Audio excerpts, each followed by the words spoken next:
ஒன்று மட்டும் சொல்கிறேன்ப்பா, இந்த படிப்பு இல்லைன்னா நம்ம சமாளிச்சுக்கலாம். இல்லை இல்லை, படிப்பு இல்லைன்னா சமாளிக்க முடியாது. பாஸ் பண்ணித்தான் ஆகணும். நான் பல பேரை பார்த்திருக்கிறேன், பல பேரை சந்தித்திருக்கிறேன். பாரு, யாருடைய வாயிலிருந்து வரக்கூடிய சொல் நம் வாழ்க்கையை மாற்றும்னு நமக்கு தெரியாது. அது எந்த புத்தகத்திற்குள் உள்ளதுன்னு தெரியாது. சரியா புரியலன்னு வச்சுக்கோயே, மறுபடியும் புரிஞ்சுக்கிற அளவுக்கு அந்த வார்த்தை வந்து சேர 30-40 வருஷம் ஆயிடும்.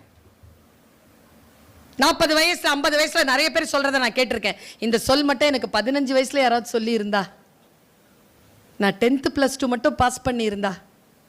உன் நல்லா தெரிஞ்சுக்கோப்பா, வாழ்க்கை எதிர்கொள்வதற்கு உனக்கு டிகிரி அவசியம். ஒரு ப்ரொஃபஷனல் டிகிரி கையில் வச்சுக்கோ. ஏன் சொல்கிறேன் தெரியுமா? பாய்ஸ்க்கு சொல்கிற முக்கியமா, தோத்துறாத படிப்பில் மட்டும்.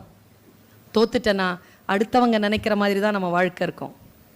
ஜெயிச்சிட்டனா நாம் நினைக்கிற மாதிரி நம்முடைய வாழ்க்கையை வாழலாம். ஆனால் இப்போ அது புரியாது, இந்த வயதில் அது புரியாது. ஆனால் புரிந்தவர்கள் ஜெயித்து விடுகிறார்கள். எனி காஸ்ட், படிப்பை மட்டும் கோட்டை விட்டுறாத, என்ன வேணாலும் பண்ணிக்க. இன்னொரு விஷயம் சொல்லவா, அந்த +2 வயசுல இருக்கக்கூடிய பிள்ளைகளுக்கு சொல்றேன், 10th இருக்கக்கூடிய பிள்ளைகளுக்கு சொல்றேன், லவ் மேட்டர்லாம் மாட்டிக்காத. அதனால தான் 6th ஸ்டாண்டர்ட் பிள்ளைங்க வேணான்னு சொன்னது. ஏன் தெரியுமா நான் சொல்றேன்? எல்லா இடங்கள்லையும் சொல்லிட்டு இருக்கிறேன். Boys, are you with me? Are you with me? புரியுதா நான் சொல்றது? நீ சொல்லாத, புரியுதா? நல்லதுக்காக சொல்கிறேன், முடிஞ்சா வாங்கி வச்சுக்கோ. என்ன தெரியுமா, இந்த வயசில் முடிவு பண்ணாத. இந்த வயசில் சில விஷயங்கள் தோணும், முடிவு பண்ணாத. காலம் ஒன்று கனியும். இன்னொரு 10 வருஷம் இருக்கு உனக்கு. 10 வருஷம் வெயிட் பண்ணு. ஒரு சனியம் வரும் வாழ்க்கையில், வந்தா போவாது. உனக்கு ப்ரூஃப் வேணுமா?